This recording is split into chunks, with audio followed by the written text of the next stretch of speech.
Well, hello everybody. How are you?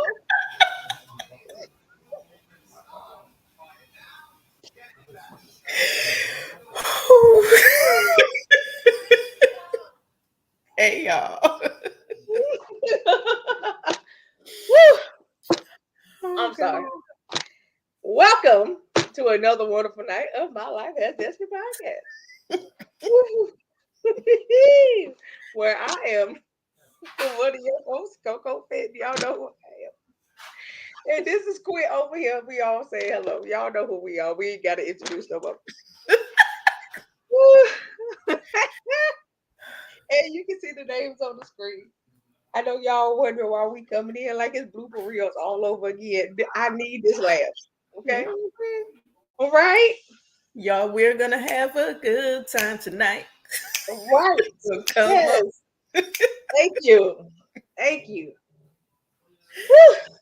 Whew. There's some retarded people in the world, y'all. I'm sorry, that's not the right word to use.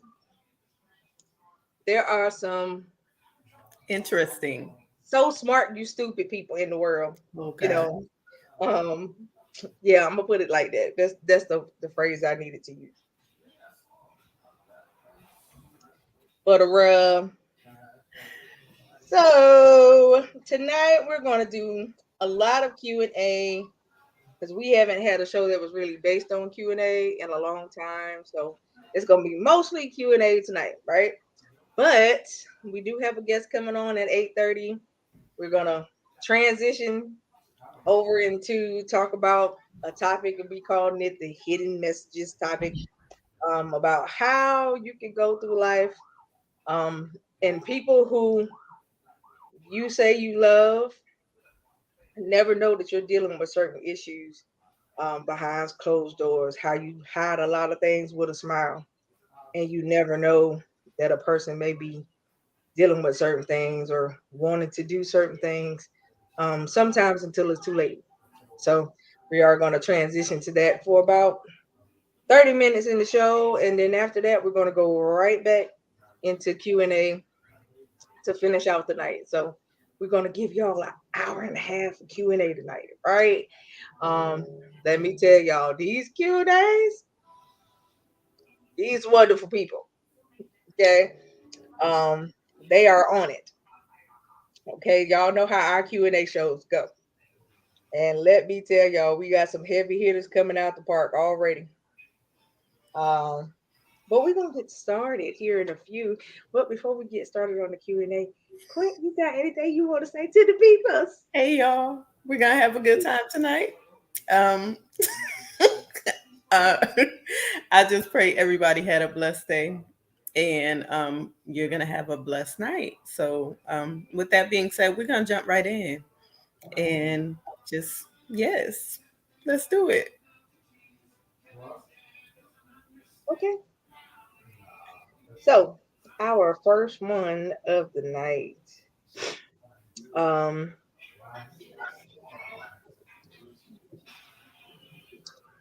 is from Sheldon. Ooh, Sheldon, Sheldon, Sheldon. Why, Sheldon? But we gonna go ahead and we're gonna go there. Okay. So Sheldon says, I recently changed my, what you, Sheldon, is that what you, is that how you meant to say that? Are you watching live right now, Sheldon?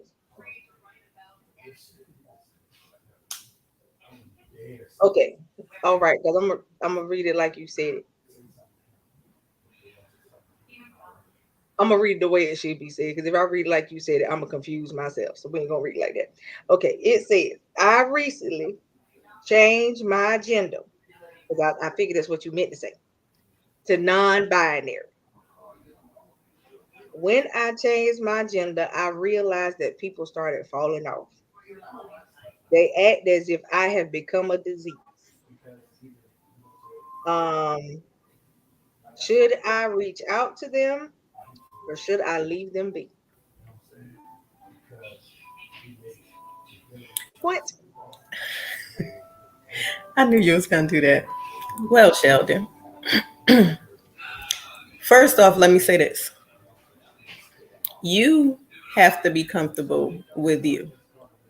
And with you being comfortable with you, everybody is not going to be happy for you. Everybody is not going to go where you're going. Everybody is not going to understand the choice that you made. So, with that being said, as long as you're comfortable with who you are, you don't worry about the naysayers. You don't worry about the people that fell off because obviously they wasn't for you from jump. Um, this topic is real sensitive for me. I tell y'all that all the time because I have a niece that transitioned. I love her dearly. I love her without any judgment.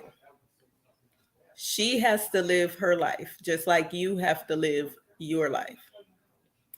And nobody but God has the right to judge that.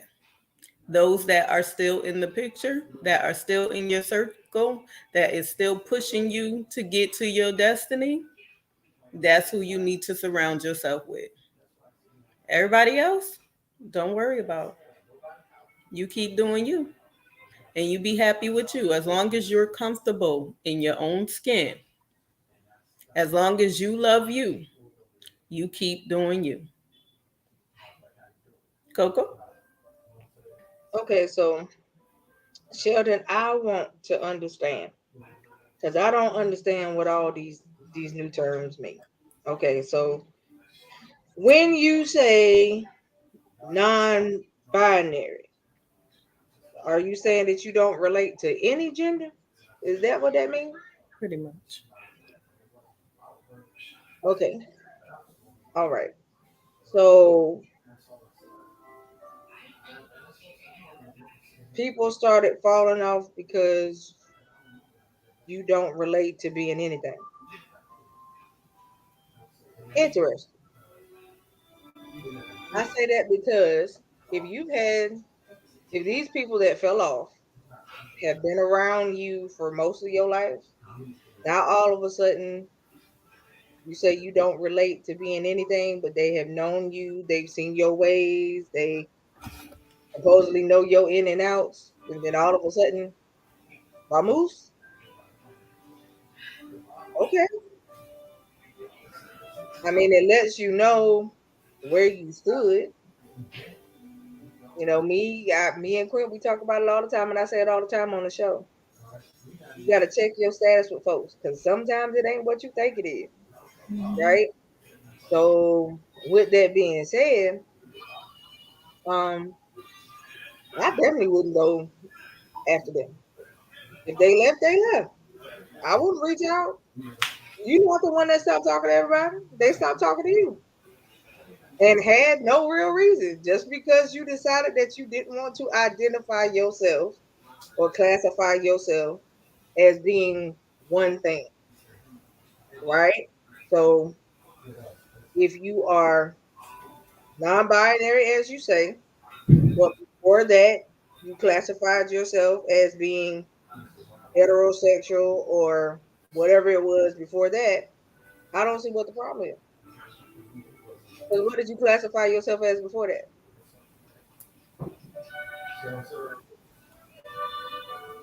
Hey, No. Sharice and Simone.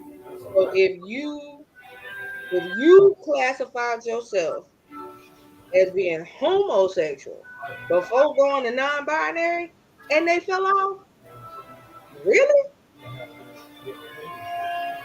No, I wouldn't stress about that. Okay, so they weren't your real friends. Let's just go to that and just be done with it. Like I said, you thought that they were your friends. Obviously, they showed you not so. And with that being said, I can't see myself stressing myself with that. Because honestly, to me, they was looking for an excuse, and that's Right. the excuse that they used. especially to go from one thing to another, and then just Michelle. just a reclassification is what Right. supposedly did it. I don't think that was the true thing of what did it, to be honest. But we gonna let people be people. Exactly. Hey Michelle, hey Sharice, hey Simone. So we just gonna let people be people. I'm gonna say congratulations on making a decision Yes. on whatever you wanted to call yourself. At the end of the day, you still have to be confident and you have to be secure with you and however you want to live your life. So if you are now secure and confident, kudos to you. If the rest of the people can't deal with it and they can't love you regardless, because love is the one thing that we're supposed to do the most, Mm-hmm. okay, let them go about their business. And let me say this: you're probably gonna hear your name a lot from Mm-hmm. the people that have fell off. But I say this to you: blessed are ye when men shall revile you and persecute you and say all men are against you falsely, for great is your reward. So, baby, listen up. Don't respond. Don't give them your energy, because all they doing is making you popular. They networking for you. Allow it and keep it moving. That's Keep it. shining. Keep building you up. Keep walking in your destiny and never give up. It's not an option. That's it. And if you have been watching us, then you know how we roll. That ain't even something that we do. Love is one of God's biggest commandment. At Exactly. the end of the day, that love is supposed to be without condition. That's right. If their love was with condition that you stay one way, then they didn't really love you. That's right. You know what I mean? So that's not that's not real love. And it definitely ain't friendship. That's right. All right. So I just be aware of that. I was watching a movie today, and they did an Elijah project. And part of the project, they said draw 3 circles. One, make it kind of small, then draw one outside of it, then draw one outside of that. Put the closest people in the smaller circle that's closest to your heart. And then you move them people out as need be. So you can actually see who's for you. Right. And that's what I give to you. You draw that circle and see exactly who's for you. Because in time, those that are claiming that are for you, if they really not, they're going to start to expose themselves. Right. And you just move them on out and keep it pushing. So we love you. Don't be discouraged. And you be comfortable in your own skin. And out of all things, love yourself first. That's right. All right. So don't be looking to be validated by other people. Mm-mm. Love yourself first. That's right. Okay. All right. All right. Yes. So we moving on. Yes, Simone. Hey, Michelle. And I think I already said hello to Sharice. Yes, you All did. right. So we have Samuel.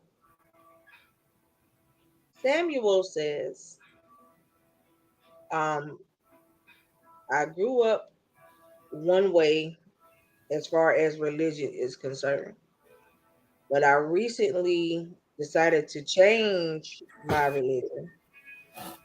And he's another one that's experiencing a fall off. So he said he grew up apostolic. He went from apostolic to Hebrew Israelite.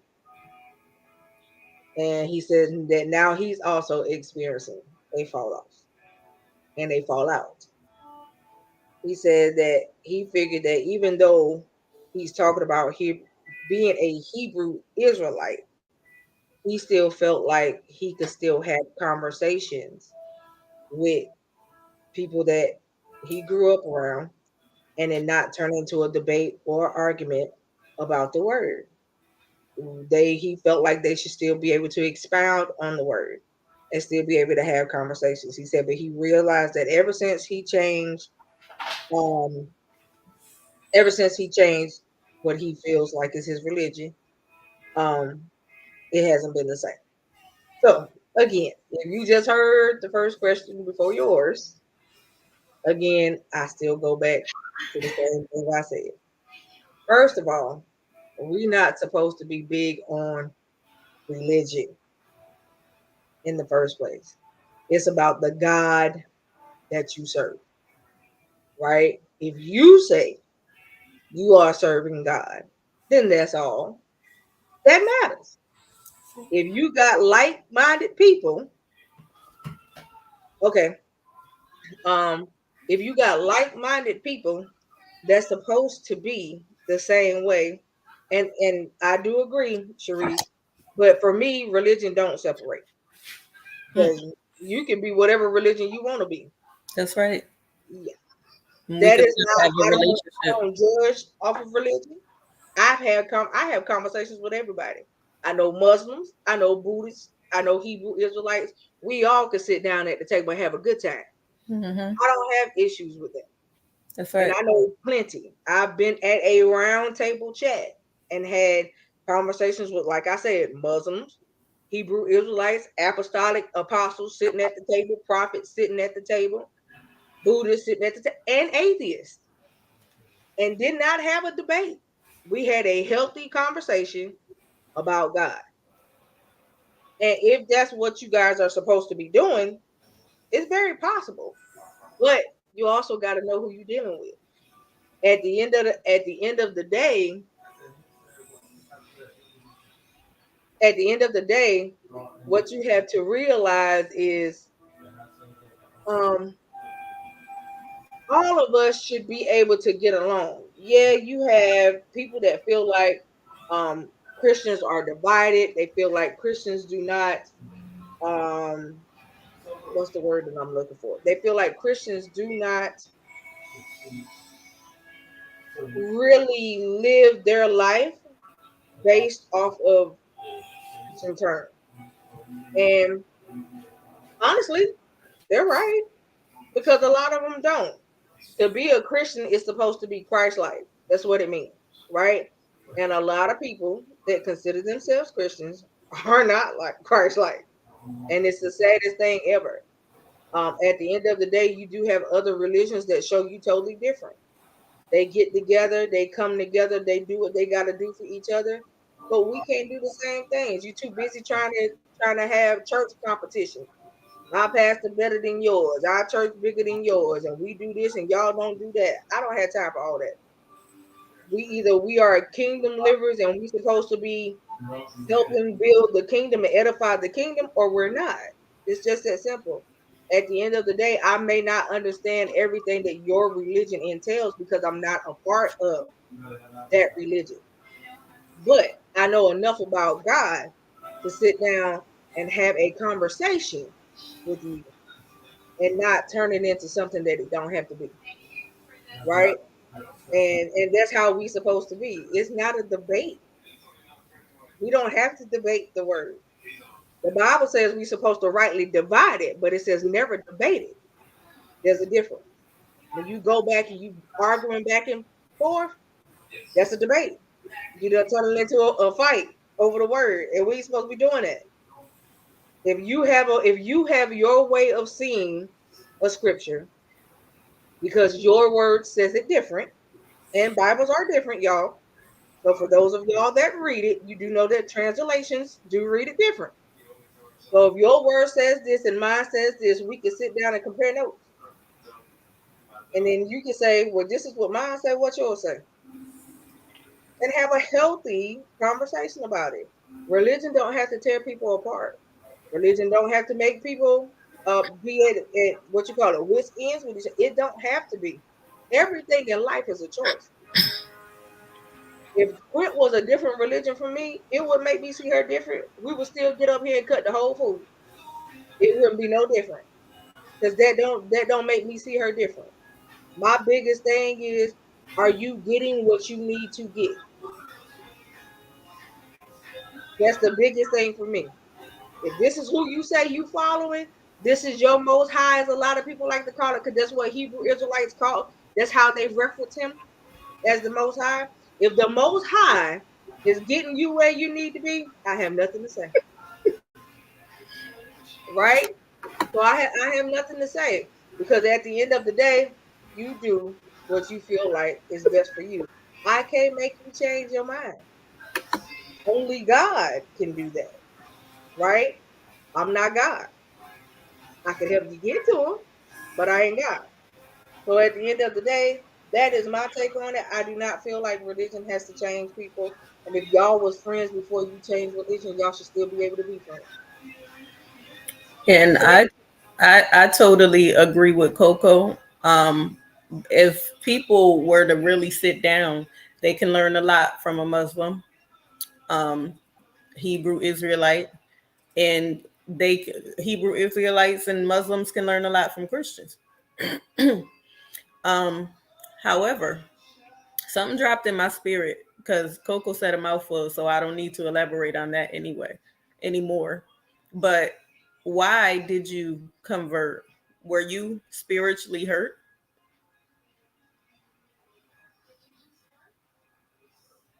He says, define what you mean by spiritual hurt. Did you go through something in the ministry that you were in that caused you hurt and pain? And that's the reason why you decided to convert to Muslim. Yeah. That's what dropped in my spirit. Yeah. Um, do you He said feel because like he said he felt like being under a leader, and after the leader did exactly what they did, there was no turning back from that. There was no way that you could be who you say you were and do what he did. He said that he has um, now since converting to Hebrew, being a Hebrew Israelite, he said that he has found it in himself to be able to forgive, but he just he just can't see himself doing it. He said because if that's what a Christian is supposed to be like, he don't want no parts of it. I get it. I said the same thing. I and did. and can I say this? You have to realize even with the title of a Christian, you are we are still human. We are all human. Even in Hebrew Israelite, we are human. And humans, man is not like God. So although man makes mistake, God does not. Right. And I'm not trying to convert you back. However, please make sure you're getting everything that you need in your conversion. And I commend you that you forgave, because that's the hard part. Forgiveness is for you. It's not for anybody else but you. Right. And God is a forgiving God. We make mistakes every day and God forgives us every single day. So make sure you're getting exactly what you need. And even in that, when it comes to you in your relationship with God, if you still have one, truly pray and ask God if that's where you're supposed to be. Because not every pastor is the same, not every leader is the same, and not every leader is going to make that same mistake. So there are people that are out there that can help to for you to get to your healing. There's people that can help cultivate the gifts that you have. There's people that can help to get you back to God.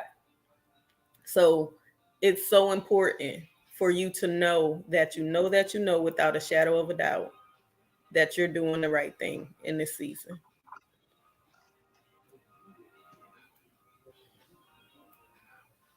Back to you, Coco. Um, all right. So again, Like she said, the whole key is your relationship. It's your relationship with who you consider to be the Most High, right? Um, if the Most High has told you what you need to know, what you need to hear, I mean, things don't, first of all, the Bible says your gifts come without repentance. I know your discernment, all of that didn't cease just because you decided that that's what you were going to do. That don't go nowhere. Okay. So at the end of the day, just make sure you are aware of what you're entertaining. Okay. That's the only thing that I will say, so that you won't entertain something that will try to come along and taint your spirit because you are in a vulnerable place. You've been in a vulnerable place since you decided to make the switch. So you have to be careful when you're in a vulnerable place, because that is the enemy's playground.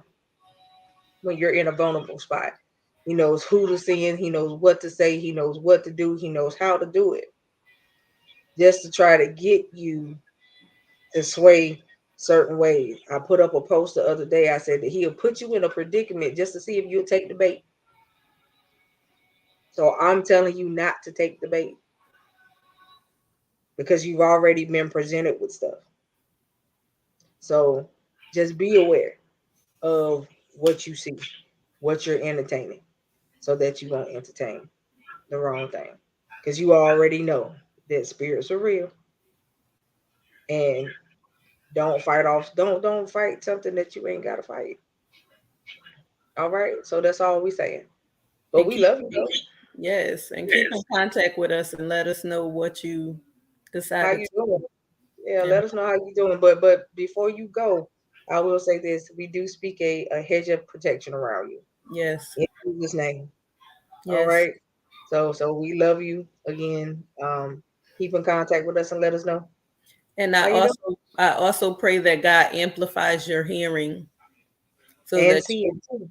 yes, so that you will have a higher discernment and you will hear from him like never before. So you will go in the right direction. Right. So thank you for being up here with us. Simone, let me know if you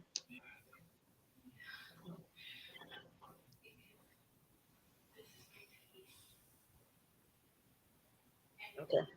Um, so while we're waiting for the guest to come on, we're gonna go ahead and take one more question before she pops in, and then we're gonna, like I said, we're gonna transition for a brief moment, and then we're gonna circle back to the Q&A. All right. So the third question comes from,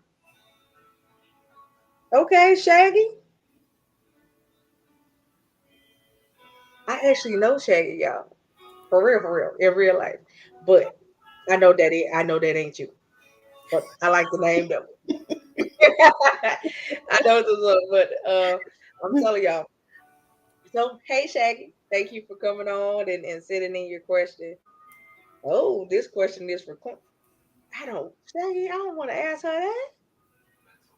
See, that's private stuff. You could have inboxed her that. You ain't gotta ask me to ask her that in public. Well, Clint, Shaggy has a question for you. Where you go? Why you left the whole screen? Bless him. Wait a minute. Okay, we're gonna bring you in just a second, Simone. So, Quint, Hey, Simone. you see, she tried to bypass it already. You see that? See, that's what I'm talking about, Shaggy. You know, you could have inboxed this question, but I'm gonna ask because you told me to ask, so I'm gonna ask. All right. So, Quint, Shaggy from Arkansas wants to know. I got a sister out in Arkansas, y'all. Do you see this? You see, she tried real hard. I ain't even got to the question yet. She already beat around it. Shaggy, forgive me. I'm gonna get it out. Okay, so Shaggy wants to know Do you like cream in your coffee?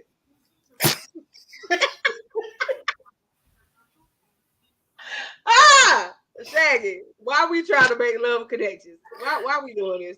Why are we doing this right now? Well, Gwen, are you gonna answer Shaggy? Well, Shaggy, my boo is very light skinned. So I got a lot of cream in my coffee.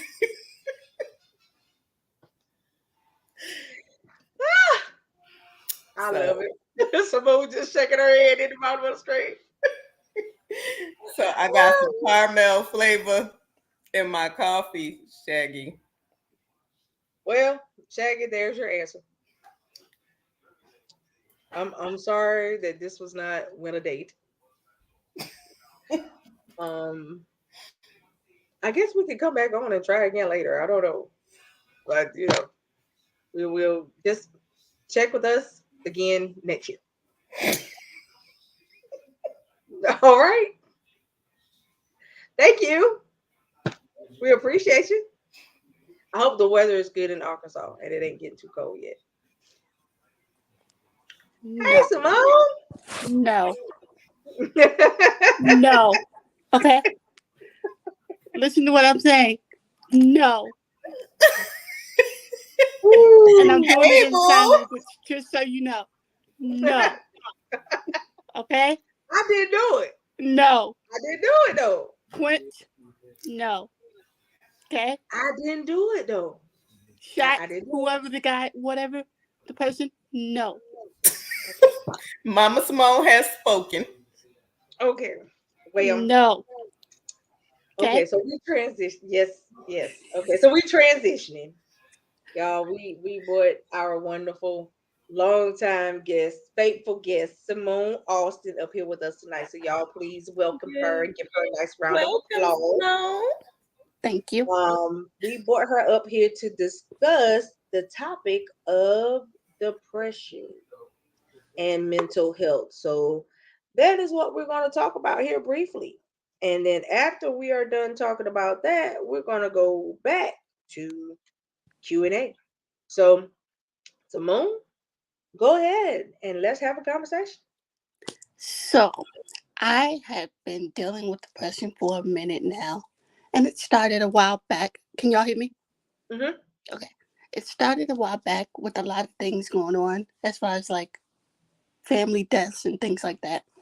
And so, as a result, at first, honestly, let me put this out here, I was in denial, really, because it was a lot at one time. I don't know if y'all ever experienced like family members just dying back to back to back. Mm-hmm. And so I think that's what I was dealing with. And so at first, I was in denial. I was not even like thinking about depression Mm-hmm. until my mom noticed some like strange behaviors. And it wasn't like nothing like extremely crazy, like, like that. But it was like strange. And so when she brought it up to me, I kind of like, depression, what do you mean? Well, she didn't say the word, but she kind of like, she was like, maybe you should talk to your therapist. And she tried to talk to a therapist and see what's going on. And so I got in touch with with a therapist, and we started talking about this, my whatever was everything that was going on. And she mentioned depression to me. I was like, huh? Okay. you know how we like we be like, what? Say what now? And so, like, 'cause that word never crossed my mind. And so I was like, and when she said, I was like, in my head, I was like, oh no, nope, nope. And the only reason why in my head I was like, no, is because we should all know by now that it's not mentioned among our culture and it's not recognized in the church facility. So when you say depression or and you discuss any type of mentality thing, it's like basically we use it like as a cuss word because we're like, you got what now? Oh no, no ma'am, that's the devil. Go pray that away. Go do this. Go do that. Oh no, you can't have depression over here. You can't have no mental illness over here. not in holiness, as we like to say it. No, but for real though. And so as I started working with my therapist and trying to cope through it, I kind of got better as weeks go, as the time went by. I kind of got better as I continued to talk to my therapist, and it was helping a lot. And so just recently, I was dealing with something. Me and my mom were talking about something, and I ended up getting very overwhelmed. And so I kind of felt like, and I'm gonna be honest, I really felt like suicidal. And I know that's like, what? You can't be a Christian and think like that. What? But no, it's a real thing. Like, I don't understand why we have this whole fantasy like that depression does not exist. I don't It's know a why whole we lot of live in things it. that exist. Hmm? I said it's a whole lot of things that exist. Exactly. But, and so I ended up, checking myself into a mental facility, and it was like, it was actually helpful for me. It was like, and they taught me like a lot of things, like things that I didn't really realize about it and how to just deal with it. We had a lot of groups. Like we came together every day in groups and talk about it and stuff. And it wasn't just people for depression. Of course, it was people who like mostly in my group where, well, when I went, it was mostly like for people who were addicted to drugs and stuff like that. So I think I was probably the only one, maybe out of two, who went there for depression. But anyway, they taught us a lot, like how to deal with it and how our mind works and things like that. And it was actually helpful. And I'm sitting here like, why don't we like, why don't we ever talk about this stuff? Like, what is it about this stuff that's like I don't get it. Like, and we live in this world like, oh well, you can't have depression over here in holiness. You can't have no type of mental disease and whole like.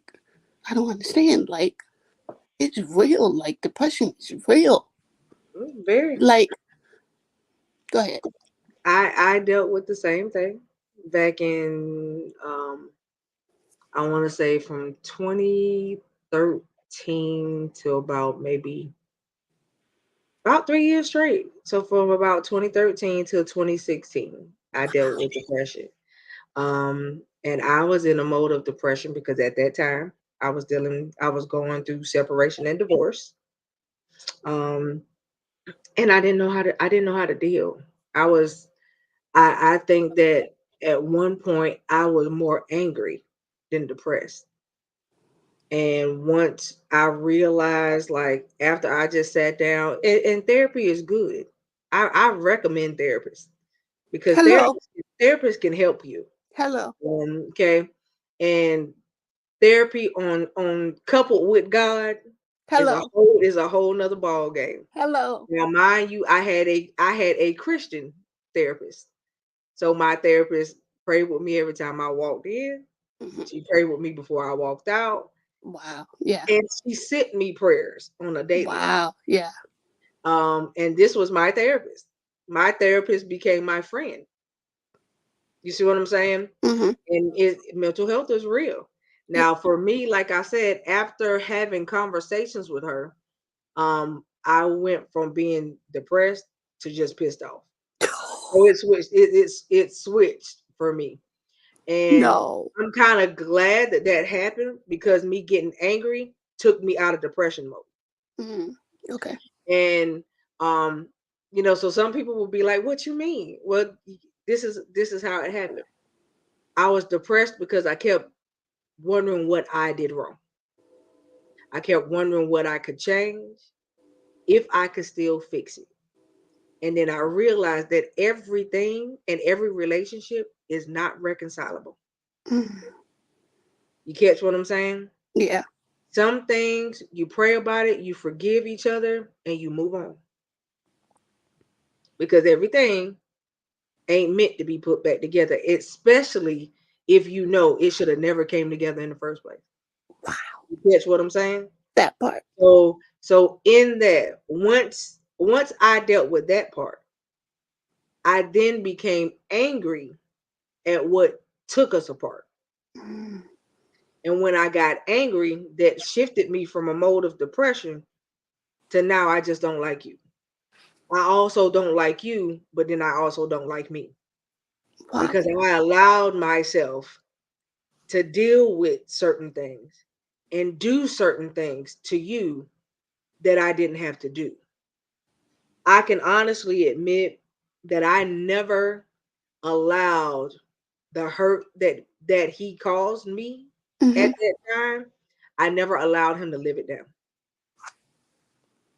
Wow. Because every time he would go and do something and it triggered me, I brought up everything that he had done before that. Mm-hmm. You catch what I'm saying? Mm-hmm. And this is me being very transparent. So in the midst of me doing that, now what am I doing? He hurt me, I'm hurting him back. Right. So we tit for tat now. And that's not how that's supposed to go. Even though he may have hurt me, I didn't have to give him that response. Even though I might have hurt him by doing what I was doing, he didn't have to give me the response he gave. Mm-hmm. In life is about choices. It is. You have to know what to give your energy to. And I didn't realize that until a couple years ago. That's when I got big on, oh, you don't deserve a response from me. And I'm not going to give you the response you're looking for. Because I know what you're looking for, you're not going to get. Mm-hmm. I know what you would like for me to feel, but I currently have no feeling.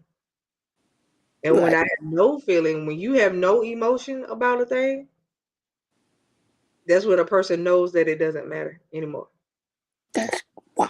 You know what I'm saying? So when I got to the point where I was emotionless, that was it. So certain things happen and come along, and it's a game changer, Mm-hmm. right? And Mm-hmm. with that game changer, that's when you have your breakthroughs. That's when you have your ball out cry moments, all of these good things. But I've been where you at. So your mode of depression, I've also been there too. I just didn't get depressed behind it. I Mm-hmm. became real sad because just last year, I literally had back to back to back deaths happen. And then this year, it seems like it was happening again. It seems like we lost T. After we lost T, I lost my dad a week later. After I lost my dad, I lost my first cousin. After I lost my first cousin, I lost his mama. After I lost her, I lost another cousin. After I did that, not only that, last year, nobody knew that I had a miscarriage last year. And, Wow. and even during my miscarriage stage, I still got up here and did a show. Nobody never Whoa. Nobody never knew, but of course, Trailblazers, they knew because I had talked to them and all of them was checking on me to make sure I was okay. They knew, but y'all didn't know. Whoa. And that's the thing. Like, we hide a lot behind smiles. You'd be Yes. surprised what smiles can hide. And in the midst of that, we at some point have to be truthful and say, I'm not okay. Yeah. you know. And after I had my miscarriage, I can honestly say I was not okay for months. I Mm. was not okay, but I fought my way through it. You know, I went through the whole cycle of going back and forth with all my doctors. All of my doctors literally called me, "Are you okay? We just want to make sure you're okay." My therapist called me. She says, "Are you okay? If you're not okay, we're gonna have a talk. And if after we have a talk, if you need something, I'll prescribe you something." That was the first time she ever offered to prescribe me anything. Mm. Other than that, the whole time I've been seeing her, she's never put me on medication because I didn't need it. Mm-hmm. My medicine was prayer and talking. You understand? Mm-hmm. So for me, my question to you is, you said that you went and checked yourself into a mental facility. What what was the driving point to make you say that you needed to do that? Me and my mom were kind of going back and forth about a situation, and I felt like it was just a lot of pressure. And so I felt like at the moment I couldn't like do it anymore, and I couldn't like take it. So I was just like, okay, I'm gonna go get help and see where that takes me. And it was pretty good. It was kind of scary. I'm gonna be definitely gonna be honest. It was kind of scary because first of all, the police showed up at my house, and I was like, wait, what? When I called to get help, I called my therapist, and they they suggested that I go ahead and get help, and so they sent the police to my house, and I went with them, and they took me to Riverside, and so they did the whole process, hooking me up, whatever. They didn't actually hook me up to anything. The only thing they really did is kept stabbing me multiple times, trying to draw my blood. If you have small veins, you know what I'm talking Mm-hmm. about. So that was the only thing they really did. They got my vitals and everything looked good. So after they did all that, I sat there for a while. They're trying to get stuff, paperwork and stuff done. And they asked me that I want to do in, I think it's called something, I don't know what they call it. But it's where they sent me to another facility, to the Riverside Behavioral Health Center. And that's where I said I got like a lot of help, a lot of understanding about what I was dealing with and how, sorry, how to properly deal with it and how to properly handle situations when it comes up as far as my depression. And it was very, it was very helpful because I got to talk to a lot of people who dealt with the same things, even though they were mostly there for drug addictions and stuff like that. I think one girl, me and her became friends, and she was telling how she was dealing with depression, and so she was just telling her story, and so like we had like different groups every day, well mainly the same groups, but each group taught us how to cope with whatever we're dealing with and how to get through it. Gave us like step by step things to get through it, and how to recover from, especially like for the drug addicts. Told them they taught them how to what to do in order so they won't relapse and things like that.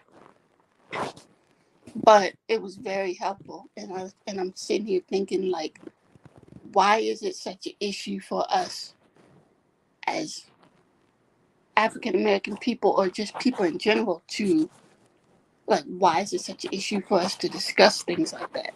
Like, what is so, I don't Well, understand.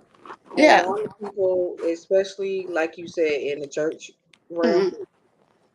they don't want people to know that, hey, you Holy Ghost filled, fire baptized, and you got issues. Come on. You know what I'm saying? They don't want people to know because they feel like if That part. somebody knows, they're gonna look at them different. That part. And in what I call religious places, you will be looked at different.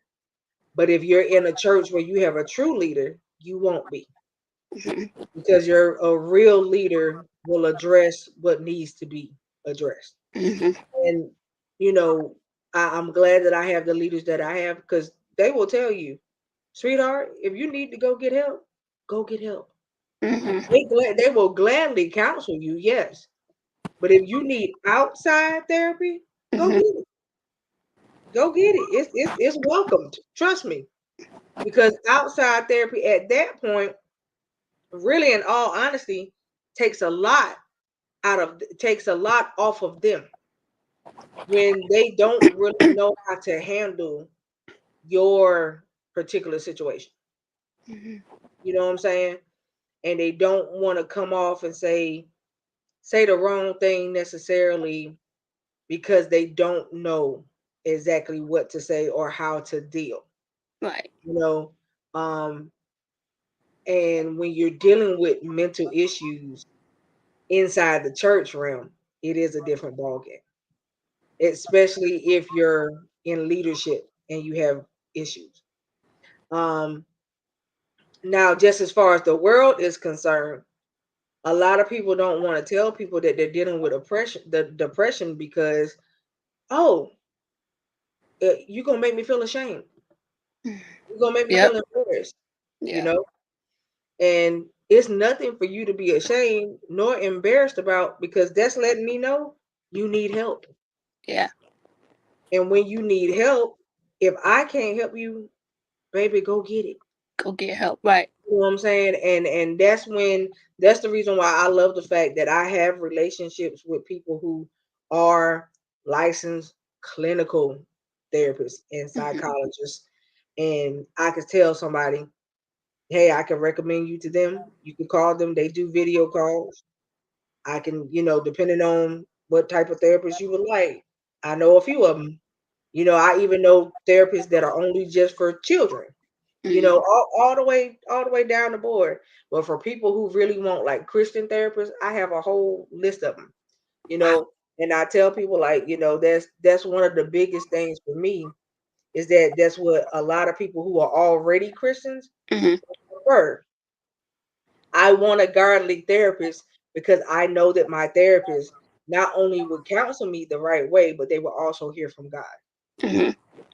Yeah. and counsel me godly way Right. on Yeah. top of, the clinical version.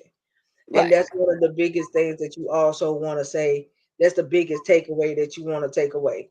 You can ask, like when you're going to a therapist, you can literally ask where you're going. Hey, well, do y'all have Christian therapists in your group? Because if you don't, that's what I would prefer. Mm-hmm. And you can tell them that that's your preference, and they have to find you one. Yeah. So but that's depending on if that's something that you would like.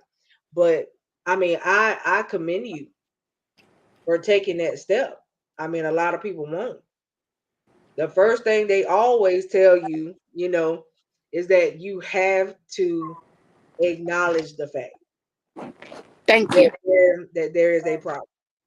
And then after you acknowledge the fact, you work on the solution. Yeah. And that's the biggest part is you have to work on the solution and you have to want the solution, Yep. right? Especially when it comes down to dealing with depression. Yep. Um, and I want to say about the part where you said that you had thought you had a suicidal tendency at one point. I know I can look at you and say, baby, nothing in life is that hard, but I'm not in your life. Mm-hmm. You know what I'm saying? And at the end of the day, um, you know, for me, there's nothing too hard for God. We all know that, Right. right? Right. And by the grace of God, you did act on what you thought. Right. You know what I'm saying? Even if it kept replaying in your head, God did not allow it to be so. Right. You know what I'm saying? And even if it took you checking yourself in, baby, I would rather you check yourself in 15 times out of the year before you take your life. Come on. You catch what I'm saying? Say that And I, again for I the don't people in the care. back. I don't right. And I don't care how people will look at you, whether they be like, oh, she crazy. No, baby, you smart. You real smart. Let me tell you that. Because a lot of people that deal with what you were dealing with don't They go would get just help. go on and take their life. They would just Right. They with no don't go thought. get help. Right. They do not go get help. And I'm glad that you went and And got that's help. what I was trying to explain to my family because I have my aunt side of the family, and they were just like, "Oh, well, you're not crazy. You don't need to be in there." And da da da da. I'm like, I know I'm not crazy. I just know I need help. Right. It don't mean that you're crazy. Sometimes in life, um, we just need to get away. Yeah. And you got away. You know what I'm saying? It just happened to be there, but you got away for a minute. And in your getting away when you came back, you pray that you come back all the way okay, but sometimes you don't. Sometimes you still come back dealing a little bit, but you come back better than what you were when you went in. Thank you. You know what I Thank mean? That's, you. that's the biggest thing. You come back better than what you were when you went in. Yeah. And Yeah. that is what matters.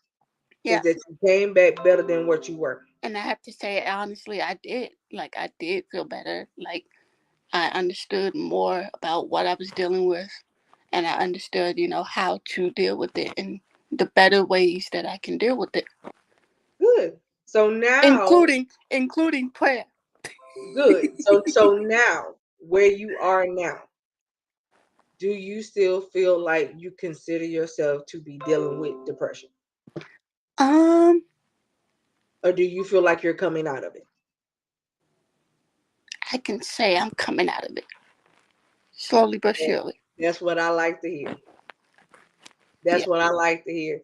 And that's how you know when you're in a place of progression.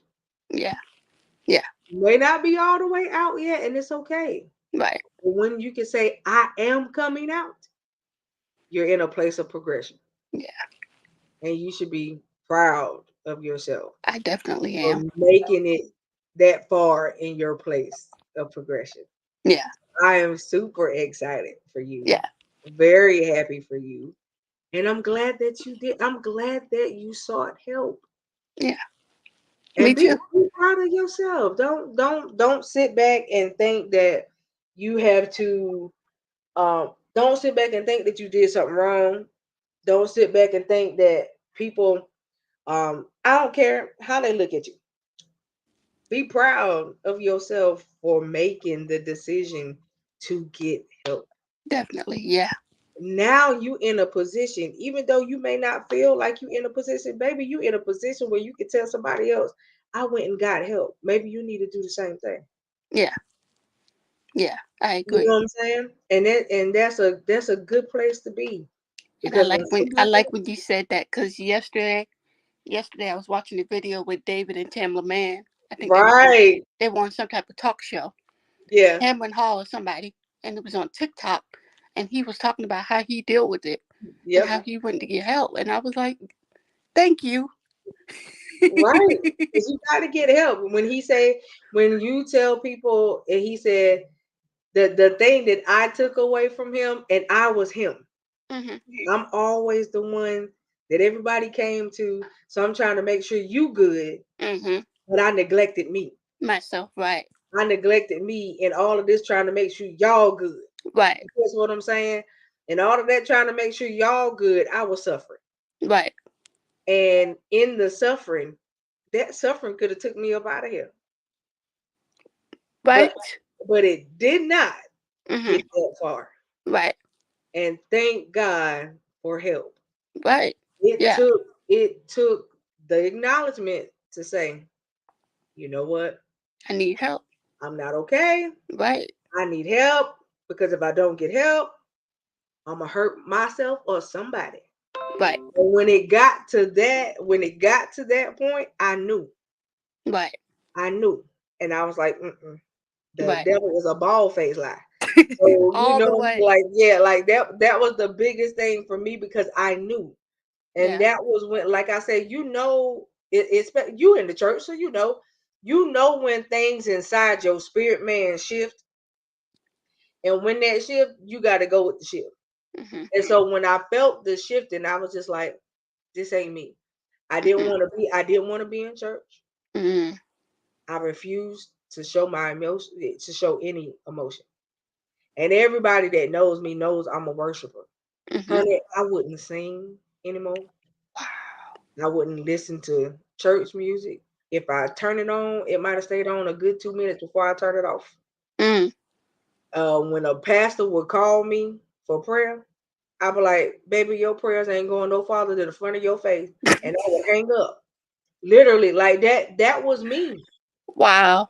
Because I didn't want to be bothered because I was just like, you doing all of this now, but where were you when I really needed you? Like, you know what I'm saying? Now ain't the time. I don't want to hear you now. And that's where I was, and so when you got to get past all of that, Mhm. I had to get all of that out, and Mhm. then I had to just deal with Coco. Mhm. I had to exit everybody else out. And sometimes you got to do that. Sometimes you got to push it all out there and deal with right here.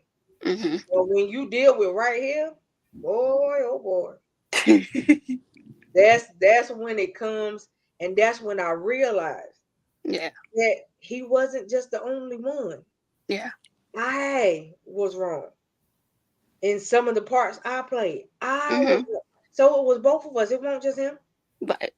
and it was because of how I did what I did, what he did that he did, Mhm. that led up to us being where we were. But not only that, the biggest thing that led up to us being where we were is that it should have never came together. Mhm. You know what I'm saying? And sometimes when you try to take seasonal people and try to make them lifelong, You say you it all the time. give yourself a world of headache that you don't need. Yeah. And I gave him a headache and he gave me one for a long time, a whole lot of years. Wow. And now sitting back looking at it, I'm grateful for the relationship though, Mhm. because the relationship with him taught me a lot. Mhm. It taught Yeah. me a lot. It taught me a lot about marriage, and boy, did it teach me a lot about me. And that's the biggest thing about it. So I can literally honestly say that I'm grateful for it. Yeah. You know what I'm saying? Now I can say that, but before I could. Yeah. And that's one of the biggest things you want to take away once you process all the way out. Mhm. When you get through with the total process, you'll be like, you know what? Oh Lord, I thank you for that. Yeah. Oh, I thank you for that. Oh, I thank you that, yeah, I knew that's where I was, but you know what? You didn't let my mind stay there. Right. And you could do that even now. You know what Right. I'm saying? That's one of the biggest things about it that I love about God being who he is. Yeah. His word told us that he would never leave us nor forsake us. Absolutely. Wherever we are is where he would be. All we got to do is invite him in. Mhm. I don't care what your mental capacity is at that time. All you got to do is call on the name. Mhm. Because baby, let me tell you something. That name the name of Something Jesus about the breaks name barriers. Jesus. That's it. The name of Jesus can break barriers, boo boo. Right. And when you start calling on him and nothing but him, Mhm. honey, when I did that, that was it for a whole, I want to say, year and a half. I literally consecrated literally almost for a year and a half straight. Wow. And in the midst of that, whoo, girl, let me tell you something. Will he open your eyes when it's just you and him and nothing but you and him? And you don't let nothing come in between that, Mhm. baby. He opened my eyes to a lot of stuff. And Mhm. that's the good part. But allow him in, you know what Yeah. I mean? And I'm glad that you know who he is. That's the good part. Because you know who he is, he ain't gonna let you Right. falter. Right. He ain't gonna let you, you know, he not gonna let you go Right. like that. And that's the thing. I don't care what the enemy try. Right. He can try what he wants. Because the whole his whole thing is to um discredit you. Mhm. His whole thing is to tell God, well, she says she love you, but do she really? His whole thing is to say she your worshiper, but I don't see her doing she ain't worshiping you today. She give you worship when she feel like it. That's how he go to God about her. Mhm. Well, she said that she would tell people who you was, but she ain't talked about you in about a month. Mhm. You know, this what he do. Yeah. Look at how he went to God about Job. Right. You know, at the end of the day, he told God, well, he'll curse you to your face. Right. And let me do a whole bunch of stuff to him. I promise you I can get him to curse it to your face. Right. And it was like he just kept saying it was something one thing after another, one thing after another, one thing, Right. and nothing made Job curse him. Not one thing. Even when his wife, he said, you this foolish woman you gave me. Right. You know what I'm saying? Quit behaving. He wanted to cuss her, but he won't go cuss the Lord. You catch what I'm saying? And Yeah. even with all of that, I mean, took everything, all his possessions, all Yeah. of his children, And I mean, just kept coming at him, even cursed his body. Yeah. And just kept coming at him. None of that made him change his position Right. on who God was. Right. And that's the thing that you got to remember. And I'm glad you said that, because I'm like, what is it about Esther where we automatically go, if we go get help, we're automatically no longer a Christian, or we don't believe in God? Like, where did that narrative come from? Like, huh? First of all, it didn't say you ain't supposed to question him. Thank you. That ain't what it said. Thank you. So at the end of the day, he says, come to him. If you come to him and you are talking to him, is that you necessarily question? No. I'm just having a conversation with my daddy. Right. First of all, it's private. You need to tell the enemy to stop ear hustling. You catch what I'm saying? First of all, this is private. Yeah. But because we don't pray in the spirit as much as we supposed to, he be ear hustling. So he be listening. Mm-hmm.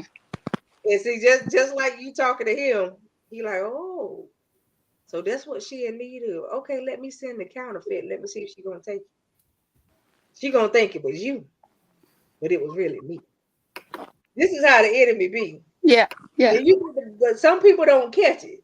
Right. I know that little slew foot thing. I know how he works. You know, the enemy Casanova on the sly. You catch what I'm saying? Mm-hmm. He Casanova on the sly. He know what you like. Right. And when he know what you like, he know what to do. Yeah. And so the biggest thing is, do he have a leg up on you, or you got one on him? Right. You catch what I'm saying? Mm-hmm. So baby girl, you gonna be all right. That's the biggest thing is you went and you got help. I am so proud. Yeah. Of you.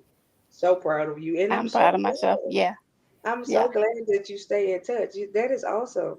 And I promise you, honey, I will make sure that I stay in contact with you.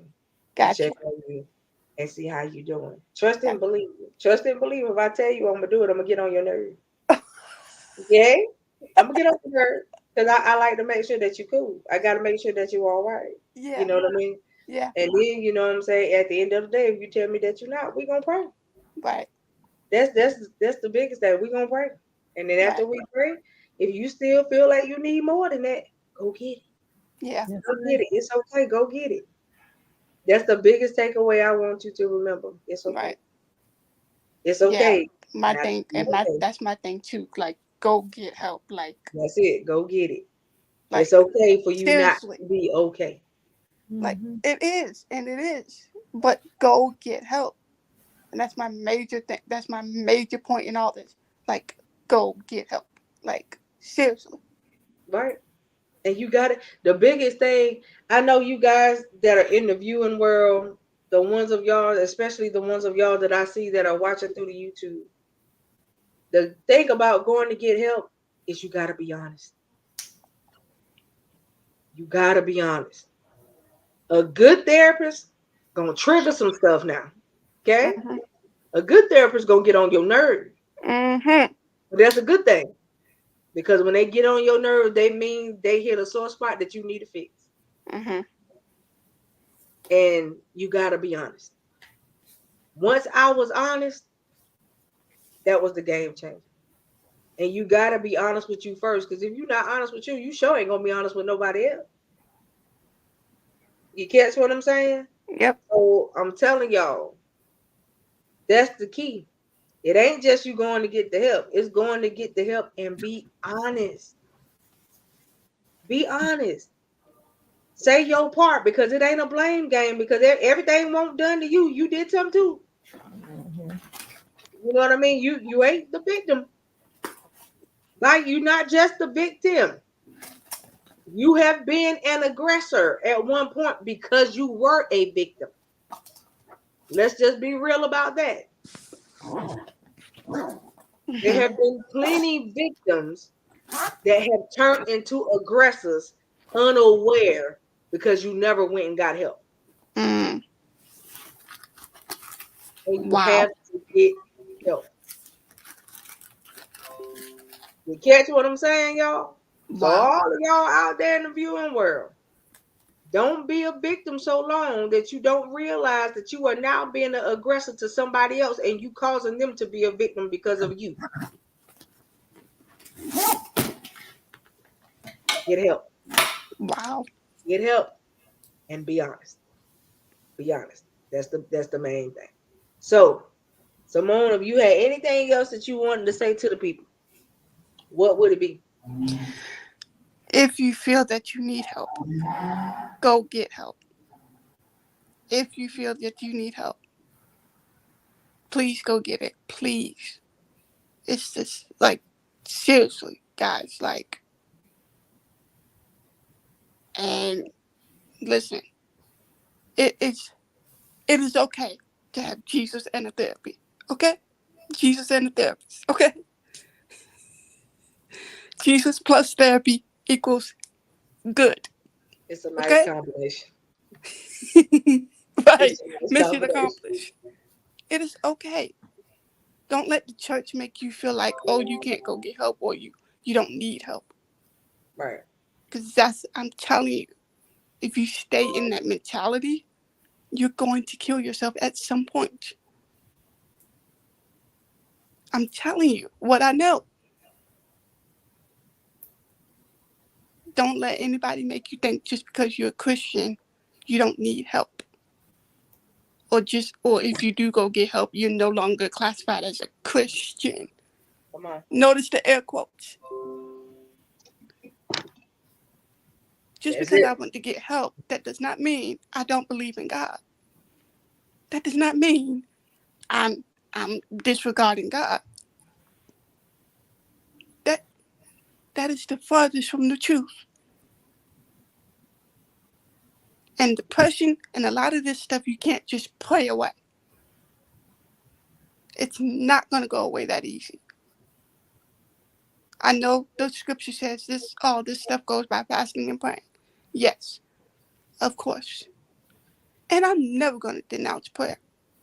If you knew my story, you would know how prayer works for me. So I will never say not pray. Ever. But what I'm telling you is prayer is not gonna melt your depression away. At all. It's not gonna melt it away. Certain things you have to literally like actually do something about it. Prayer without faith, faith without works is dead. So yes, pray. Sure Yes, is. pray. But go get help. You can do all the praying you want to. But if you're still getting up off your knees feeling miserable, what happened? What did you do? If you pray until your face turned blue and you still feel messed up, what did that do? Number one, that tells you didn't believe. That's number one. But it tells you that you still need more help. And it's not saying you don't believe in God. No, that's not what that means. Go get help, please. Well, y'all heard it from her.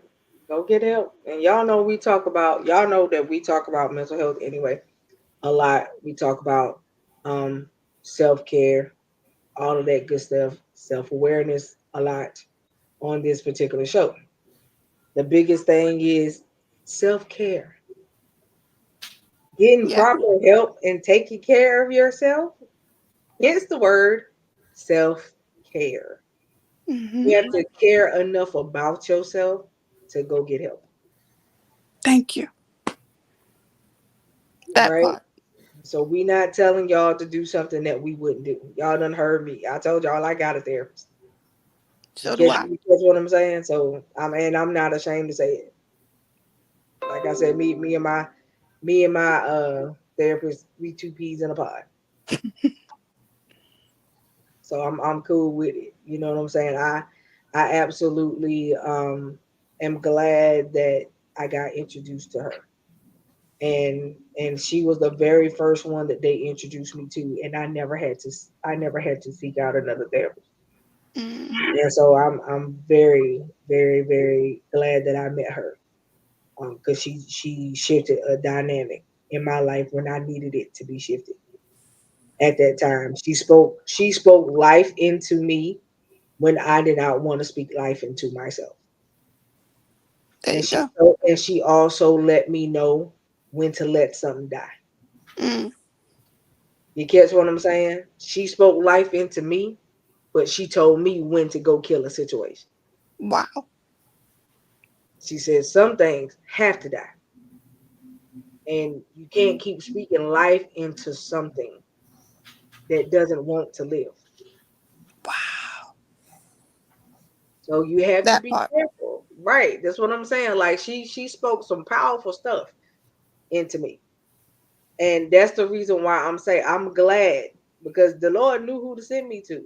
Mm-hmm. He knew me. You know what I'm saying? He know me. I'm his daughter. He know me. You got to send me to the right one, because she say the wrong thing. I'm a chopper right on up. Mm-hmm. And that's not what I had to do. When I say from the first day I met her, she started speaking life. She said, okay. All she did was assess the first day. She prayed the first day. We didn't even talk about nothing. Mm-hmm. I asked her some questions that she had on the paper. She prayed. I had my actual first full section with her the next time I came back, Mm-hmm. because she said she had to pray about it. And when she prayed about it, baby, let me tell you, she read me from A to Z. And I was okay with it, because I said, Lord, you sent me somebody that you know Right. that's like me. I'm Right. cool with it. Yes, Right. thank you. But she gonna tell me the truth. Yeah. And that's what I needed. I don't need nobody that's gonna be my amen corner. Yeah. She told me the truth. And that was the biggest thing for me. Because you told me the truth, I could rock with you. Mm-hmm. Right. And so that was it for me. And then I've been around for the last 1, 2, 3. I don't know. I think she got 3 new children now. Oh, wow. And I've been around for the last couple children that she's had, and all that good stuff. And I'm excited about where life is taking her. Mm-hmm. I'm excited about what God is going to do. Her and her husband are awesome. They are a awesome powerhouse couple, and her children. Oh, them babies know how to pray too. We're gonna say a prayer, okay? Because you say the prayer, I got to go eat. This is what I get, you know. And it be the cutest little thing, and you can hear them pray. I mean, be going in like they grew. I be like, yo, boy, you better go ahead and say that. Right. Okay, you blessed everybody food. It ain't gonna be no impurities in your food tonight. Right. And that be that, and they be laughing with me. He was like, yes, we blessed, and he'll get off the phone. And I like it, because you know what I'm saying. But because the Bible tell you what to do, it says train up your child in the way that they'll go, and they'll never depart from it. Amen. Okay, oh baby's gonna be off the chain when they get older. Let me tell you. So, but it's awesome, and that's what you get an opportunity to see. I have been uh fortunate Yeah. to be introduced to some awesome people, you know, in that time in my life when I was just like, nope. When I didn't want to be bothered, when I was refusing to be bothered, Mm-hmm. I had older people in my life that would not leave me be. Mm-hmm. And that's why I thank God for the elders, boy. That I love, and I've gravitated to older people all my life. Mm-hmm. Even as a child, I would just go sit and listen to the elders talk. So when I was going through what I was going through, I had elders that would just call me. She would just call me over to her house, and I would just watch her sew a quilt. She wouldn't say nothing. I would just be sitting there watching her sew a quilt, and watching her sew the quilt. I got so much from her Mm-hmm. in her silence, Mm-hmm. and it was so awesome for me. You can learn something from people without them having to say something sometimes. And I mean, I learned so much from her in her silence. And then the day that she finally spoke to me, Mm-hmm. when she cooked for me one day, Mm-hmm. said so much that I was so through, I couldn't even walk out her house. Wow. Like I was so done. I mean, the Lord had just come in the room and I was through. I was like, you know what? This the reason why this why you had her silent. You Right. know, but Right. but it's just the fact that you never know. And her and her husband they were celebrating like 60 something years of marriage. And her husband, he spoke so highly of Mhm. her. He just adored her. And the Lord just allowed me to just sit there and watch them. And I mean, I'm glad you say that, because that- Saturday we all went to my aunt and uncle's 50th anniversary. And it that's was just, I don't that's know if y'all 50 saw the pictures that years. I I posted. did. I commented. It is It was just 50 awesome years. to see, like, the fact that they committed to each other for that long 50 years. and they stuck it out through the good and the bad. Right. Right. And it was so amazing. I mean, the place was beautiful. And the colors that they had, yeah, gold and black, it was amazing. It'd be Like, awesome to see like that particular couple that I told you about. Um, I think she told me they met when they were 16. mm-hmm, And yeah, they've been together since they were 16 years old. my aunt and Both, uncle. both of them are now in like their 80s, 90s, but they've been together since they were 16 years old. And Yeah, like I said, I know why the Lord did it though. Because at that time it was something that I needed. mm, And when I got a chance to watch them, I knew what I wanted for my life.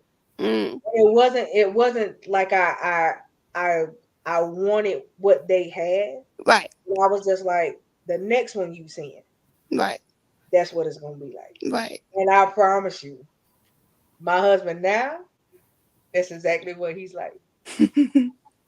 I promise you that man takes care of me. When Yeah, it comes down to me, he be like, nope, my wife this, my wife that. If he having a conversation with somebody else, mm-hmm, mm, and that's the thing about it. I can honestly say that he gave me what I needed when he gave me him. wow, And that's what you have to do. Like, you learn from the first time, mm-hmm, so that when you go to the second one, if you decide to get remarried, mm-hmm, that you don't do it again, mm-hmm. right? Yeah, And I learned a lot from the first one, and like I said, I learned so much that it told me what to do. yeah, Now I don't, we've never had an argument, and in that we have very healthy community. We talk about everything. Even if he think I might get ill about it, he still don't hesitate to talk to me. And that's the thing that makes it the difference. Don't hide it from me. mm-hmm, Don't hide it from each other. Because when you hide stuff, that's how lies happen. That's how deception starts. And that's how the enemy starts playing with your mind. mm-hmm. Even in any type of relationship, friendships, don't hide stuff. If that's your friend, that's your homie, talk to your homie. What you hiding it for? Say what you need to say. Mean what you say. Because at the end of the day, your communication between you and your friend, that's your friend. And that's what you have to do. Me and him, Yeah, that's my ultimate friend, right? mm-hmm, Besides God himself. mm-hmm. That's my friend. I know I can depend on that one. You catch what I'm saying? Yeah, And that's what you have to know. At the end of the day, I always tell people, am I trying to be all one of them to say, oh no, you should. I'm literally telling you, when it comes down to a spouse, wait on God. Do you hear me? I agree. Wait on God. God. Do not keep trying it on your own, because obviously you have tried and failed 1,500 times, and we don't need to try no more. Okay, that we don't need to do that. Okay, stop saying that you're waiting on Boaz. He died a long time ago, Oh, way before you even thought about. oh, Okay, oh, okay. way before you were thought about. So we ain't waiting on Boaz. You might be waiting on Charles, Nathan, James, Ray Ray. We all know. But Lord have mercy.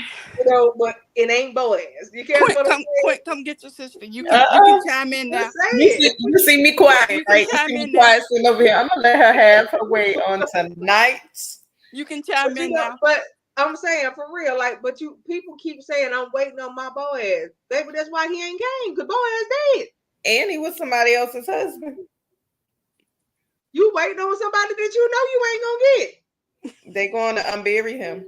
You okay? We can't. Oh my God. We are not raising Lazarus. Okay, that's not what we're doing. We not What raising. did I get myself into? Oh Lord. Okay, but you have to know what happens when you come up here. You have been watching long enough. You have been watching. Okay. And I was being good, Simone. I was being good. We are not raising Lazarus, okay? And fellas, you're not gonna find a Ruth. You're not gonna find that. You ain't gonna find Naomi. Yeah, you're not gonna find them. It might be Michelle, it might be Alexis that look like a Buick. We don't know. But you're not gonna find that. I'm just saying. Because y'all go, oh my God. Y'all go based off these standards, and your standards is what's keeping you from having what you want. Let's be real. Y'all put people on high pedestals, and you expect the man when you get with him to already have it all together. Yeah. But baby, are you all together when he find you? Absolutely not. So why are you expecting that from him?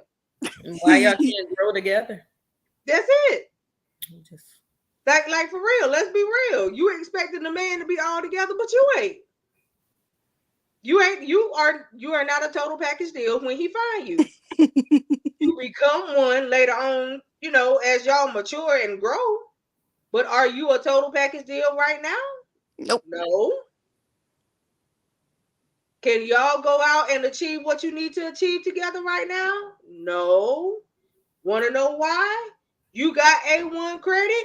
His credit score is a 1. Jesus Christ. Jesus. Y'all can't achieve nothing together with that. Because he has to work on that and fix it.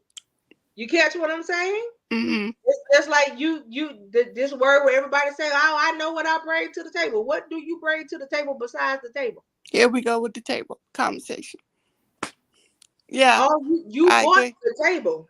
That's what you bought. The table. Literally. But you didn't put none on it. Nothing. You didn't put a what we call it, a tablecloth. It ain't napkin. It ain't no place settings. Nothing. You bought the table, and that was it. You expected you ain't even no chance. So where we gonna sit at? You expected the person that you got with to cover the table, and that's where you were wrong. So that's again, when you go back and you look at all the different analogies that people like to throw out there now, in that analogy, the whole part is, what about you? You're talking about the other one, but what about you? What are you really bringing? You bringing me all your baggage. Wow. And now I got to deal with you and all your baggage. Plus mine. Who was that? Was it Betty Wright? I think it might have been Betty Wright. Who sung the song "Clean Up Woman"? I think it was Betty Wright. I think it was Betty Wright. I think it was. Okay. And then you got her with the "Clean Up Woman" song. And then you got Erykah Badu with the Bag Lady. Right? Sometimes we be listening to the song and we don't even realize how true these people be speaking. They be prophesying and you don't even be paying no attention. You catch what I'm saying? If you look at the words to Bag Lady, I want you to take the time to really go look at the lyrics of that song. Got you. So see, this is the thing. When I come into a relationship with you, I didn't come in to be the cleanup one. That part. That ain't what I came for. That ain't. That's not what I come for. That part. So if you want the cleanup woman, there's a caution sign and a stop sign. I need you to take left because it ain't here. Right. So that's the thing, that you have to know your value from the beginning. Mm-hmm. And when you don't know your value from the beginning and you go in something and you let people constantly devalue you, but they calling it their version of love, baby, love ain't supposed to hurt. Right. Love ain't supposed to make you feel this big. Mm-hmm. Love ain't supposed to kill your self-esteem. Mm. That ain't love. Love ain't, instead of saying, oh, you beautiful today, you wake up to a note on the refrigerator, go fix yourself. Sheesh. That's love. Wow. Mm. Love is, it's y'all anniversary. And instead of getting something nice, you call her and cancel your anniversary because you say you don't want to be seen out in public with her. Wow. Wow.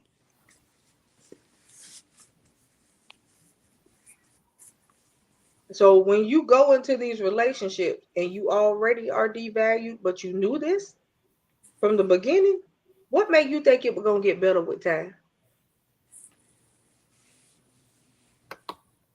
So it just really goes back into, I don't even know how we got on that at all.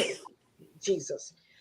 But whoever needs it, baby, love ain't supposed to hurt. I'm sorry, but I'm saying, love ain't supposed to hurt, boo boo. Oh Lord. Wow. Yeah, I'm sorry. But love, ooh, Jesus fix it. Love ain't supposed to hurt, boo boo. Ooh, that is real. Ooh, that's so heavy on me now. I don't like that, y'all. But whoever it is, baby, I need you to value yourself Mm-hmm. and be ye separated, literally, Come out from among them. because that ain't for you. That ain't for you, boo boo.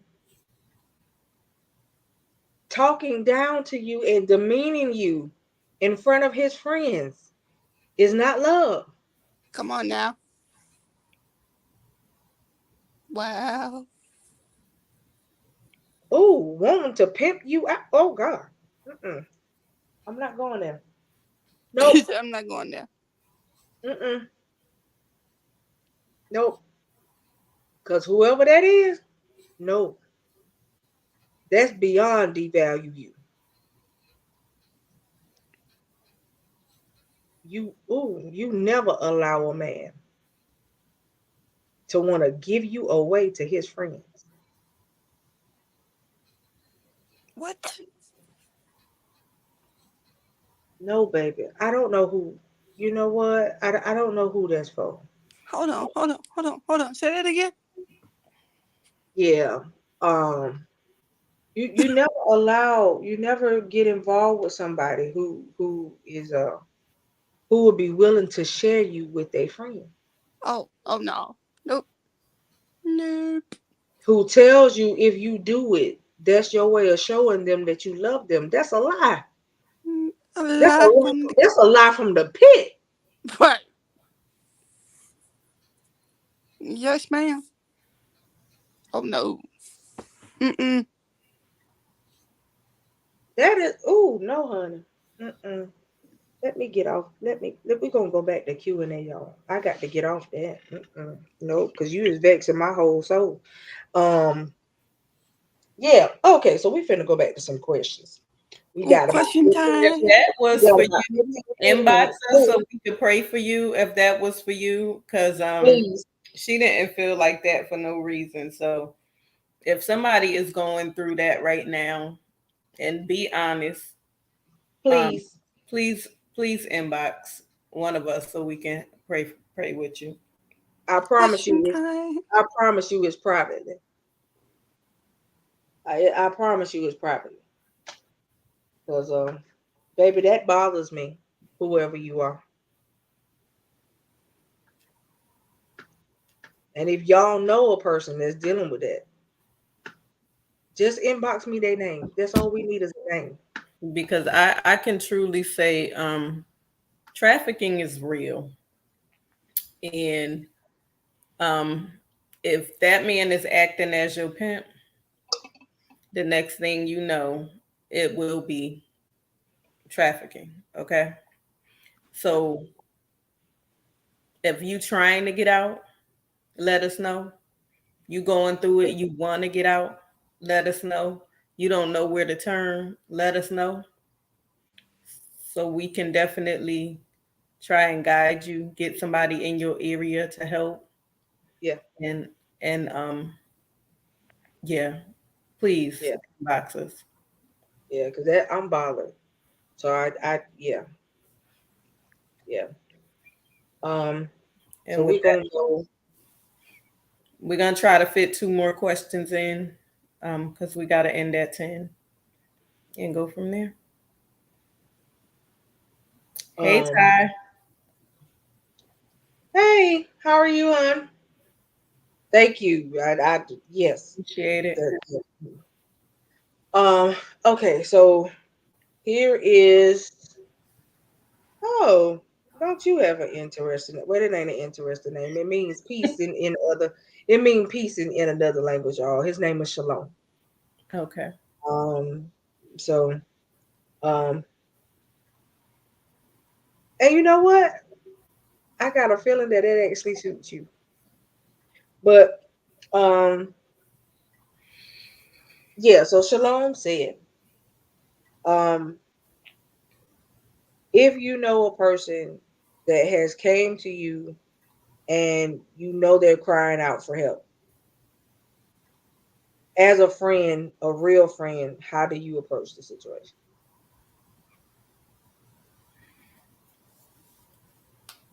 If you know they're crying out for help and they've come to you, ask them if you can confidentially help them.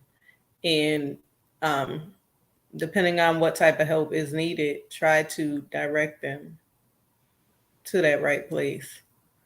Um, whether it be a safe house, whether it be the call a crisis line, whether it be a domestic violence hotline, there is plenty of places that you can call to get help. Right. Um, It just even really depends on what type of help you talked about. 'Cause exactly. when you said cry for help, we deal with a lot of domestic violence situations up here. Hmm. We deal with a lot of people suicidal tendencies up here. Um, and y'all just see we just dealt with the subject of depression. So it depends on the level of help that you talked about. And if you know that they've been crying out about it, then now you actually have a responsibility to a certain extent to help because you're the only one that know. Right. Right. And even your local police department has a non-emergency line, that can direct you to some help. So once again, it just depends on that type of help. I pray the Lord give you wisdom on how to handle the situation. And I pray that whoever the person is, I pray a hedge of protection around them. And I bind up the spirit of suicide and depression in And Jesus' name. we pull down every stronghold Yes, that is not like God. In And Jesus' name. we dismantle everything that the enemy can try to do to whoever this individual is. And we ask God that He strengthen you yes, to be able to handle and go forth and do whatever is needed. Yep. In Right. Jesus' name. In Jesus' name. Thank you, Tyrone. We appreciate you for that. So I want you to understand that. So now, like I said, you've been tasked and you gotta be equipped for the task. So we are praying that you be strengthened, that you have peace about it as well, and that you also know how to release it so you won't begin to carry that's right. it. Okay. because we do know that spirits are transferable. All right. And we do not want that spirit, whatever spirit is at hand, to try to attach itself to you as well. So we pray a hedge of protection around your mind as well. Yes, All ma'am. right. So we love you. I hope that gave you an answer for tonight, and keep us posted, please. All right. Um, next we have, oh, the guys are just coming tonight. Xavier. Okay. All right. Xavier says, all right. Xavier says, I attempted to take my life 3 weeks ago, and I tried multiple times. It failed.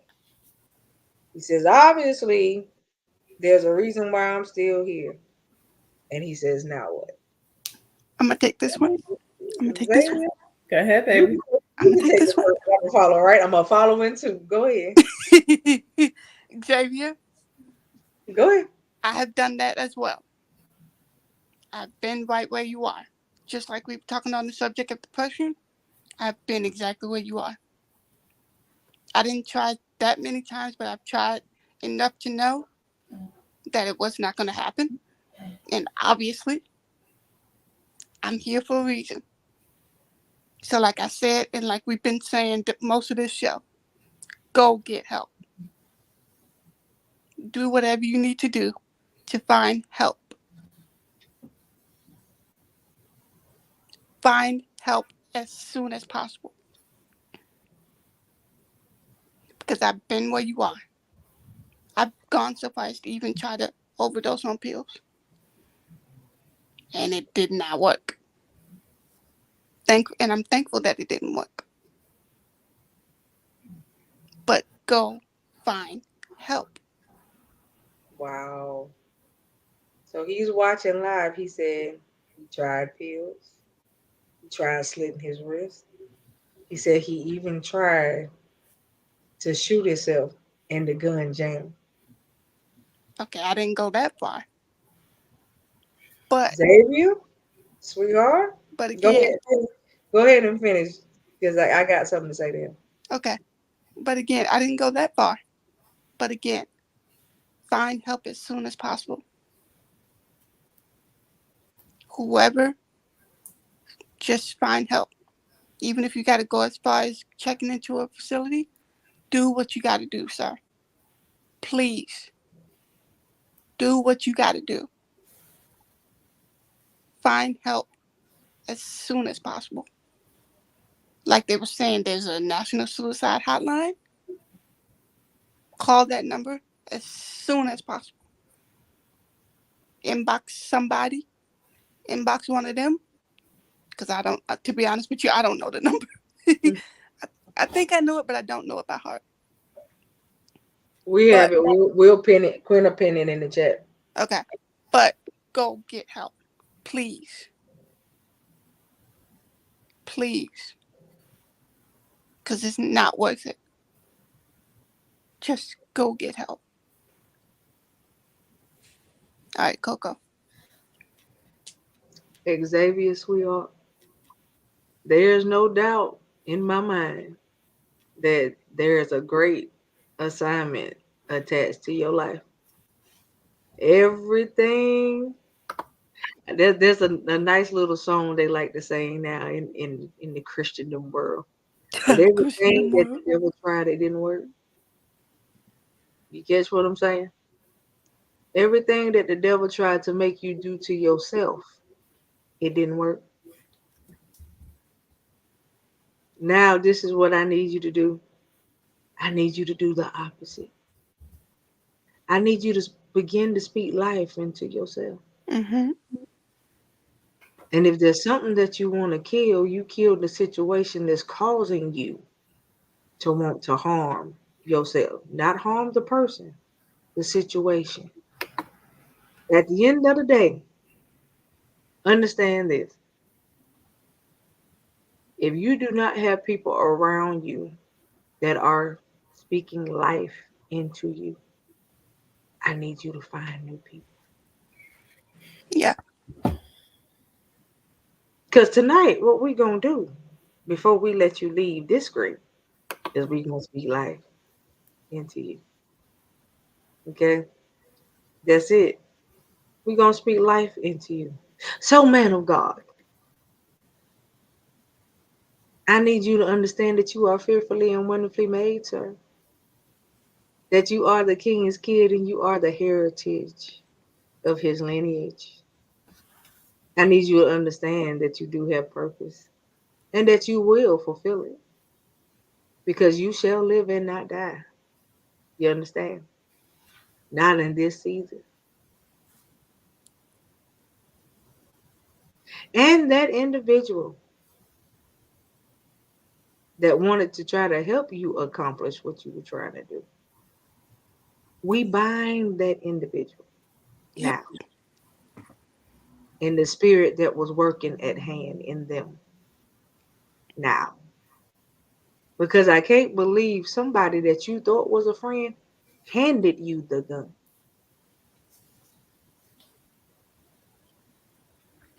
That bothers me. Wow. Baby, that was not your friend. Nope. That's the reason why the Lord didn't let it go off.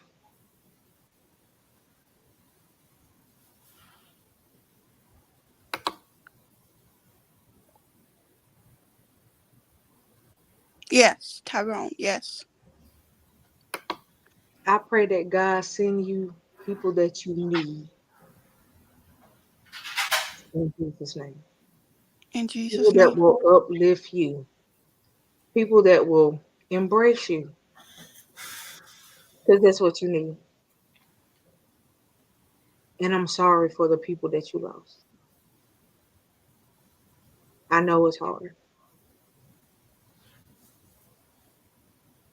But that's not the way to do it. If you do what the Lord told you to do, you'll meet him again one day. But it's not your time yet.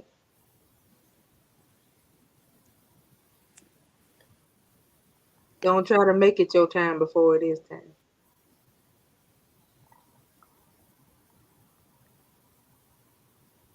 And I know that you loved her. She know that you loved her back, but that ain't the way to do it. Because she would want you to live your life.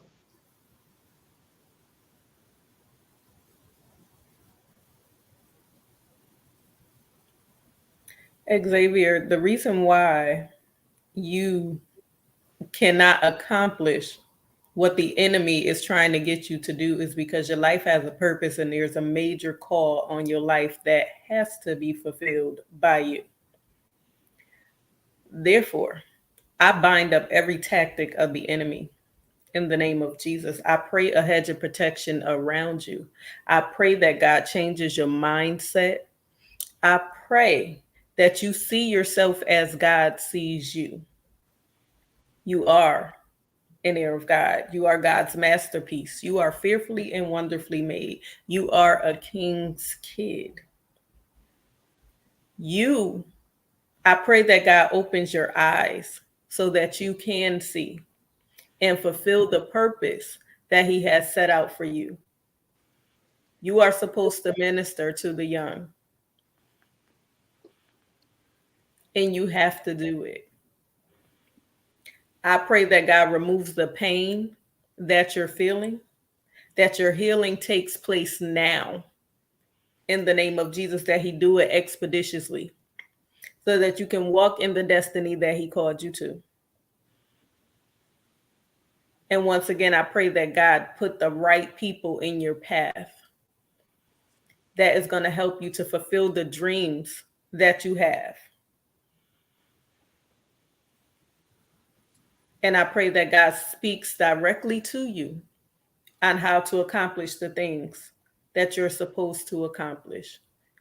And he makes provision. You will have an overflow. Stay in touch. Where are you? What state are you in? Okay, you're in North Carolina. Where? Charlotte. Inbox me. If you don't have Facebook, continue to talk to me through YouTube. I'm gonna send you to somewhere. I'm gonna send you to somebody that I know in Charlotte.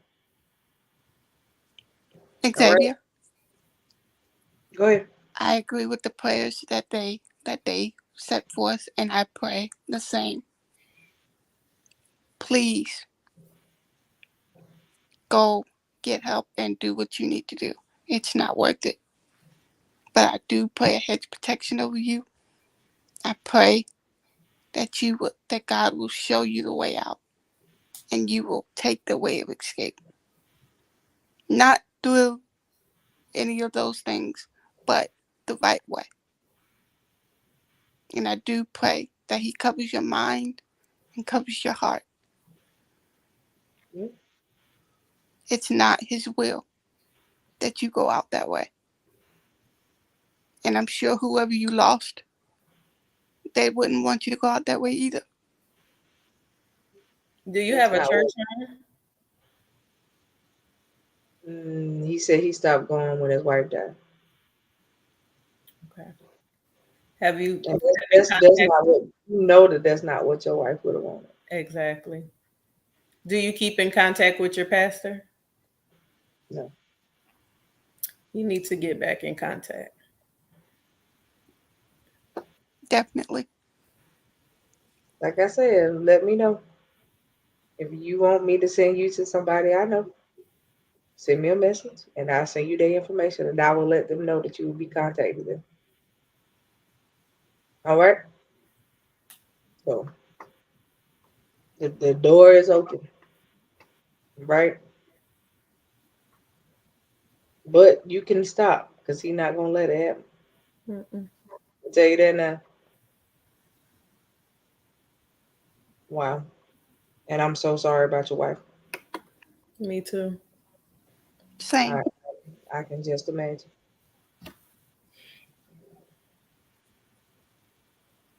But you gotta do what you know that she always wanted you to do. And you know what that thing is.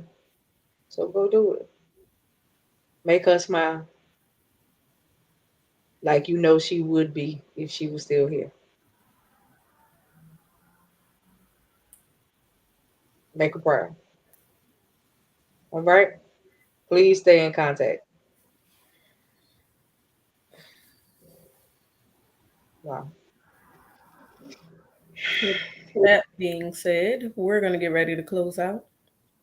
Ty, we thank you for watching, for praying with us. Yep.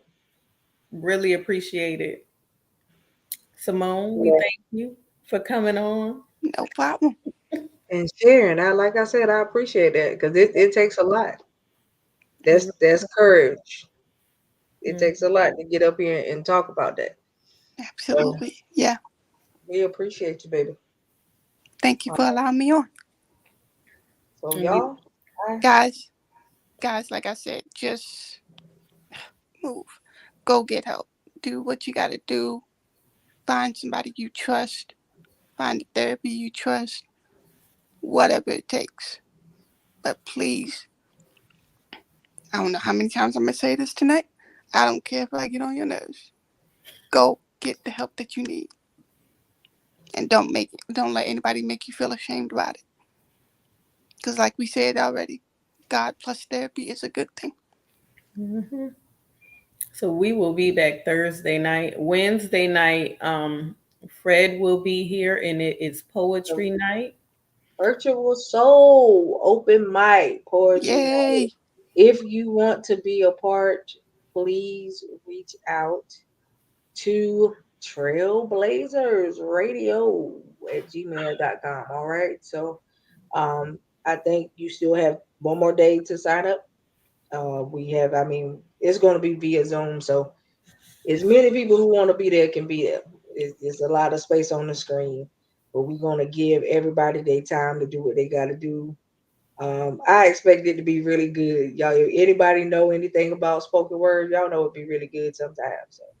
So, I expect it to be really good. I like to hear what poets write because sometimes it be really prolific and you can get some real good insights from what they say because they speak some real stuff. So we'll be up there with Fred on Zoom at 7 p.m. All right. So if you want to be a part and you would like to be in the listening audience, even if you don't have a poem, if you want to be a part, inbox me so I can send you the Zoom link.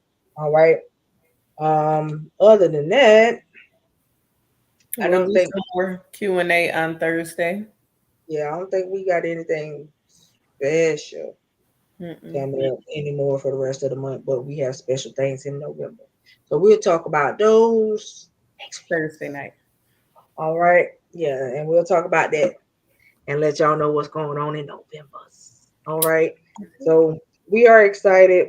We are excited about what God is going to do. We thank Him for what He has done tonight. And please, everybody that reached out, stay in touch because we want to know y'all. Okay. All right. So y'all know the motto: love y'all to life. Nothing you can do about it. Live every day on purpose and make it count. We'll see Amen. y'all Thursday. Have a good night. Good night. Wow.